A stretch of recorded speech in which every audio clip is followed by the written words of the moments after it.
Jack put it out of his mind and let the porker sleep. For a moment he watched the flying fish, startled by the crash of paddle wheels, leap through the air like arrows shot from the sea. Then he wrote, I take pen in hand again, dearest aunt and dearest sisters, to tell you of our adventures to date. But first I will say that you will hardly know me these winter days. I am brown to a crisp, except for my nose. It's sunburned something awful and keeps peeling. Captain Swain says my nose looks like a molten chicken.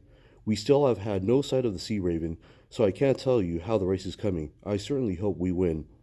Praiseworthy wants me to be sure to remember him to you. I see I have already said that above. He just passed by. He walks around the deck 50 times every day. He carries his umbrella for shade. Hoping you will not worry, I will confess that we had a certain misfortune at the onset of our voyage. But all is well now. I have already mentioned the judge who rolls his own cigars. We took him for a gentleman, but that was an error in judgment. He is a desperate scoundrel whose name is Cut-Eye Higgins. Imagine. But he was no match for Praiseworthy.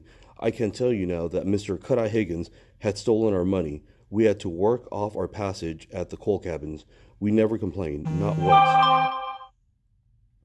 Praiseworthy says that if we weren't for me, we might not have ever trapped Cut-Eye Higgins, but it was really the other way around. Praiseworthy never takes credit for himself. All I did was take good luck to the bunkers with me, where we got covered with coal dust.